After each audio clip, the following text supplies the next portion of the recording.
এইবারের পরীক্ষাটি বর্ষাকালে হচ্ছে। বর্ষার জন্য একটা প্রাকৃতিক দুর্যোগের জন্য আমাদের পরীক্ষার্থী, অভিভাবক সকলেরই ভোগান্তি হয়। আপনারা জানেন আমাদের সিলেটের অঞ্চলের পরীক্ষা স্থগিত করতে হয়েছে বন্যার কারণে।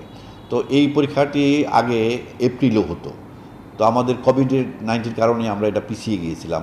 আমরা চেষ্টা করছি আগামী বছরের যে 25 সালের যে উচ্চ মাধ্যমিক পরীক্ষা হবে সেটি এপ্রিলে অনুষ্ঠিত হওয়ার জন্য আমরা সেইভাবে প্রস্তুতি নিচ্ছি।